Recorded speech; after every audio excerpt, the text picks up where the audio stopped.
नमस्कार दोस्तों, study IQ में आप सभी का स्वागत है। मेरा नाम है डॉक्टर महिपाल सिंह राठौड़। 2 दिन पहले भारत सरकार ने डोमेस्टिक फ्लाइट्स को शुरू कर दिया है और इसके बाद एक सवाल उठता है कि क्या हवाई जहाज में यात्रा करना कोरोना वायरस के रिस्क को कम करता है या बढ़ा देता है। इसी सवाल का जवाब देने की कोशिश करूंगा मैं इस वीडियो में। डेटा के साथ आपको बताऊंगा, जो स्टडीज हुई हैं उनके बारे में हम डिस्कस करेंगे।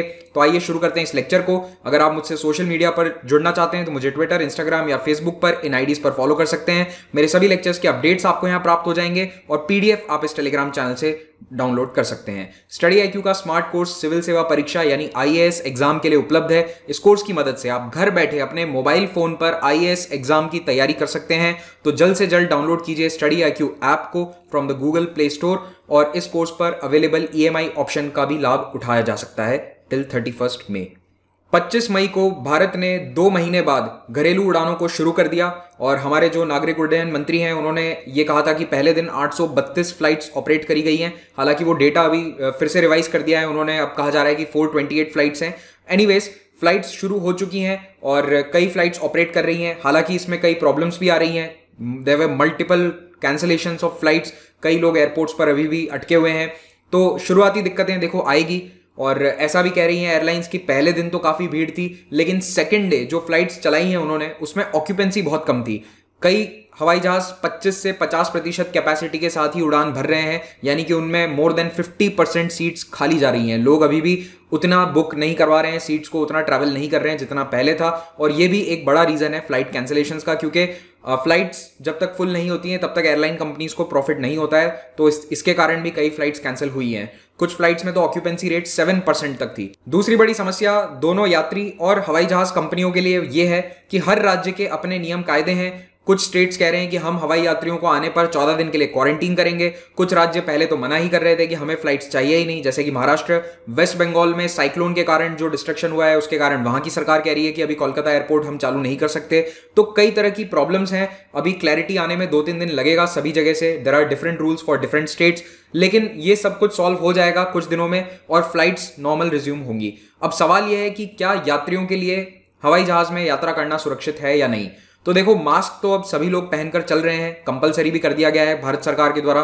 कई लोग आगे चलकर फेस शील्ड भी लगा रहे हैं, ग्लव्स पहनकर भी यात्रा कर रहे हैं। डीजीसीए, एयरपोर्ट्स और विमानन कंपनियों ने भी कई प्रकार के नए रूल्स लागू किए हैं for check in, security etcetera. आप चाहें तो इन्हें यहाँ पर पॉज करके पढ़ सकते हैं। लेकिन इन सभी नए रूल्स के बावजूद एक खतरा हमेशा बना रहता है एयरलाइन से कोरोना वायरस के स्प्रेड का, क्योंकि फरवरी और मार्च के महीने में हमने देखा था कि जो भी बड़े शहर है जहां पर बहुत सारी फ्लाइट्स आती हैं, जैसे न्यूयॉर्क, मुंबई, लंदन, इन्हीं शहरों में कोविड-19 के सबसे ज्यादा केसेस देखे जा रहे हैं आज भी।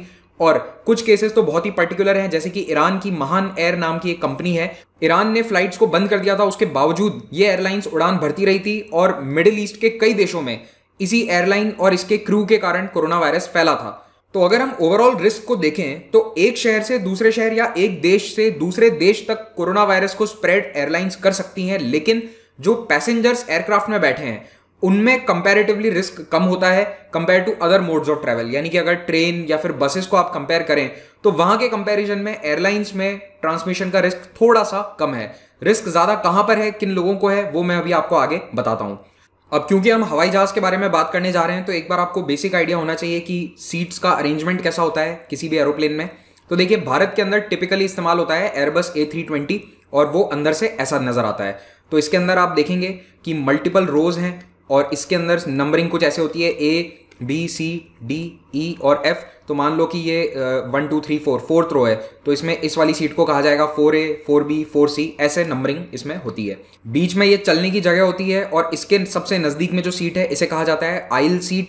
ये वाली होती है मिडिल सीट और ये होती है विंडो सीट, क्योंकि ये खिड़की के पास है। तो ये A320 का 3+3 वाला सीटिंग प्लान कुछ इस तरह का नजर आता है। हाँ, कुछ बड़े हवाई जहाज होते हैं जिन्हें वाइड बॉडी एयरक्राफ्ट कहते हैं, उनके अंदर ज्यादा सीट भी होती है। तो बीच में 3 सीट होगी, यहाँ पर 3, तो दिस इज 3+3+3।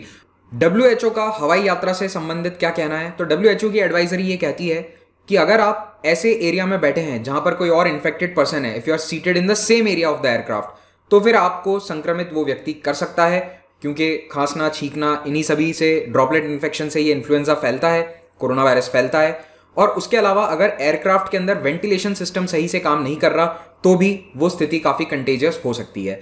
अब यहां पर सेम एरिया का मतलब क्या है? अब सेम एरिया का मतलब क्या होगा? 2 सीट छोड़कर, 1 सीट छोड़कर तो इसके ऊपर एग्जैक्टली WHO कुछ नहीं कहता है, थोड़ी वेग सी एडवाइजरी है। तो इसके ऊपर जो स्टडीज हुई है अब हम उसके बारे में बात करेंगे।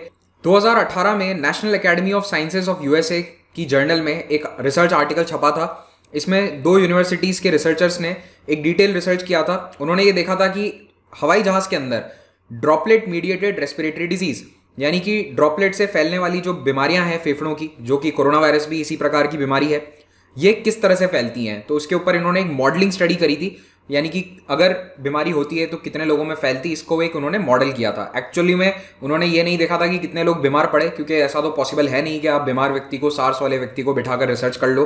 तो ये जो मॉडलिंग स्टडी है लेकिन अभी काफ़ी चर्चा में है, क्योंकि अब जब फ्लाइट्स चालू हो रही हैं तो हमारे पास यही डेटा इस वक्त अवेलेबल है। तो one of the most important studies is this. In researchers ने 10 फ्लाइट के अंदर ये स्टडी कंप्लीट करी थी और इनके जो मेजर इन्फ्रेंसेस थे, जो इनका निष्कर्ष निकला था, वो ये था। तो पहली बात इन्होंने कही कि जो भी इन्फेक्टेड व्यक्ति के आसपास की 11 सीट में बैठा होता है उसको इन्फेक्शन होने का खतरा बहुत ज्यादा है, 80 to 100%। अब ये 11 सीट कौन सी है, ध्यान देना। आइए इस सीटिंग प्लान में मैं आपको समझाता हूं। मान लो कि सीट नंबर 10C पर बैठा हुआ व्यक्ति कोविड-19 पॉजिटिव है या फिर कोई भी रेस्पिरेटरी इलनेस है उसे। तो इस रिसर्च के अंदर, इस स्टडी के अंदर यह पाया गया कि इसके आसपास की जो 11 सीटें हैं, कौन कौन सी, एक तो ये वाली 3, उसके अलावा उसके पास वाली 2, आगे की 3 और पीछे की 3, इन 11 सीटों में अगर कोई बैठा है तो उसके संक्रमित होने का खतरा 80 से 100% है। और बाकी के जितने भी सीट्स हैं वहां पर यह खतरा बहुत ही कम हो जाता है, इट कम्स डाउन टू 3%। और जैसे जैसे दूरी बढ़ती जाती है वैसे वैसे ये और प्रोबेबिलिटी कम होती जाती है। दूर की सीटों पे तो केवल 1% चांस है। लेकिन ये एकमात्र फैक्टर नहीं था, काफी कुछ इस पे भी निर्भर करता है कि जो इन्फेक्टेड व्यक्ति है वो कितनी बार उठ के प्लेन के अन्य एरियाज में जा रहा है, जैसे कि बाथरूम यूज करने जाएगा या फिर इधर उधर ऐसे ही टहल रहा है। तो जितना ज्यादा वो टहलेगा या सीट से उठकर दूसरी जगह तक जाएगा, उतना ही इन्फेक्शन बढ़ने का खतरा हो जाता है। तो देखिए, अभी भारतीय विमानन कंपनियों ने भी स्ट्रिक्ट एडवाइजरी दी है कि the usages of the laboratory will be minimum, यानी कि पैसेंजर्स फ्लाइट में कम से कम टॉयलेट का इस्तेमाल करें ताकि इससे संक्रमण का खतरा कम बना रहे। लेकिन प्लेन में कुछ ऐसे लोग होते हैं जिनको मूवमेंट करना ही पड़ता है, they are the flight crew. तो जो फ्लाइट क्रू हैं, इन्हें एक जगह से दूसरी जगह मूव करना है, इनका काम होता है, तो इनको भी संक्रमण का खतरा होता है। और इनका खतरा कितना होगा, 5 to 20%। तो मान लो कि जो यहां पर बैठा हुआ व्यक्ति है 10C में, इसके पास से होकर जो भी फ्लाइट क्रू निकल रहे हैं, बगल से जा रहे हैं, उनको 10% या 20% रिस्क होगा according to this modelling study. और जितना कम मूवमेंट होगा उतना ये रिस्क कम होता जाएगा। अगला बड़ा फैक्टर है एयरक्राफ्ट के अंदर मौजूद वेंटिलेशन सिस्टम, यानी कि जिसे हम आमतौर पर AC कहते हैं।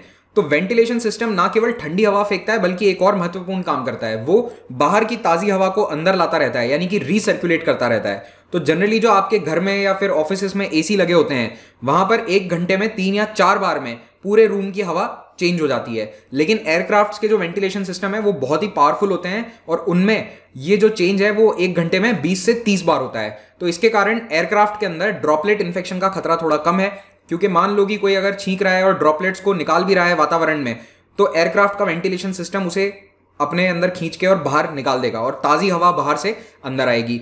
तो इसीलिए जितना अच्छा वेंटिलेशन सिस्टम है एयरक्राफ्ट्स का, उतना कम संक्रमण का खतरा होता है। और आजकल जितने भी मॉडर्न एयरक्राफ्ट्स हैं उनमें वेंटिलेशन बहुत अच्छा होता है। तो अगर आप आने वाले कुछ दिनों में हवाई यात्रा कर रहे हैं तो मेरी पर्सनल एडवाइस है कि अपने इस वेंट को बंद ना करें। कई लोग इसे बंद कर देते हैं ठंड के कारण, लेकिन अभी ठंड झेल लेना। इसके कारण क्या होता है कि हवा आपके आसपास जो है वो चेंज होती रहेगी, रीसर्कुलेट होती रहेगी। अब आते हैं मिडिल सीट की बात पर। तो आपने इसको लेकर काफी कंट्रोवर्सी सुनी होगी पिछले 1 हफ्ते से। कई लोग फ्लाइट्स कंपनी या फिर एयर इंडिया पर आरोप लगा रहे हैं कि आप मिडिल सीट पर लोगों को क्यों बिठा रहे हो, सोशल डिस्टेंसिंग के कारण दूर बिठाइए, केवल विंडो और आइल सीट पर लोगों को बिठाना चाहिए। इनफैक्ट सुप्रीम कोर्ट तक ये मामला पहुंच गया और सुप्रीम कोर्ट ने एयर इंडिया को ये अनुमति दी है कि 6 जून तक आप फ्लाइट्स को फुल चलाइए, क्योंकि अभी थोड़ा लोड ज्यादा हो सकता है, बाद में आपको मिडिल सीट खाली रखनी पड़ेगी। लेकिन इसको लेकर अभी कोई ठोस साइंटिफिक स्टडी नहीं हुई है। हाँ, ये बात जरूर है कि रिसर्चर जो इस तरह की स्टडीज कर चुके हैं उनका ये कहना है कि मिडिल सीट अगर खाली छोड़ सकते हैं तो अच्छी बात है, थोड़ा सा रिस्क कम होता है। क्योंकि मान लो कि अगर यहाँ पर कोई आइल सीट में बैठा है व्यक्ति, उसे खांसी या छींक आ रही है, तो अगर ये सीट खाली है और यहाँ पर कोई व्यक्ति बैठा है विंडो सीट पर, तो उस तक वायरल ड्रॉपलेट्स पहुंचने का रिस्क थोड़ा सा कम है। जो बीच में बैठा होगा उसको सबसे ज्यादा खतरा होगा दोनों तरफ के पैसेंजर्स से। तो डेफिनेटली थोड़ा सा फायदा हो सकता है, लेकिन इतना ज्यादा कोई फायदा नहीं होने वाला है, क्योंकि अगर कोई सामने की तरफ देखकर छींकता है तो साइडवेज ट्रांसमिशन थोड़ा सा वैसे भी कम होता है। लेकिन विमानन कंपनियों का यह कहना है कि अगर हम मिडिल सीट खाली छोड़ देते हैं तो हमारा विमान 1/3 खाली जाएगा और यह हमारे लिए प्रॉफिटेबल नहीं है। अब हवाई यात्रा को लेकर यूनाइटेड स्टेट्स के सेंटर फॉर डिजीज कंट्रोल यानी सीडीसी का क्या कहना है? तो सीडीसी ये कहता है कि ये जो वायरस है ये हवाई जहाज में आसानी से फैल सकता है क्योंकि यहाँ पर लोग पास पास में बैठते हैं। और सीडीसी का कहना है कि आप किसी भी कीमत पर बीमार पैसेंजर्स के साथ कांटेक्ट को अवॉइड कीजिए। अपने हाथ से अपने मुंह, आंख और नाक को मत छूइए और बार बार सैनिटाइज करते रहिए या फिर साबुन से हाथ धोइए। तो ये तो देखो एक जनरल एडवाइजरी है जो वैसे भी दी जा रही है सभी के लिए पिछले 2 महीने से, चाहे आप हवाई यात्रा कर रहे हो या ना, डे टू डे लाइफ में भी आपको ये फॉलो करना है। तो कुल मिलाकर हवाई जहाज में भी आपको वही प्रोटोकॉल्स फॉलो करने हैं जो आप घर पर नॉर्मली कर रहे हैं। और फ्लाइट्स में रिस्क डेफिनेटली है क्योंकि 2 दिन हुए हैं अभी फ्लाइट शुरू हुए और कल ही पहला केस आ चुका है। जो व्यक्ति चेन्नई से कोयम्बटूर की फ्लाइट में गया था और वो पॉजिटिव निकला है और उसके कारण इंडिगो के उस फ्लाइट के 16 क्रू मेंबर्स को क्वारंटीन, होम क्वारंटीन अभी किया गया है। तो देखिए रिस्क डेफिनेटली है। अगर आप भी हवाई यात्रा कर रहे हैं तो सावधानी बरतें और जितना हो सके सरफेसेस को टच करने से अवॉइड करें। Thank you very much for watching this. Have a great day.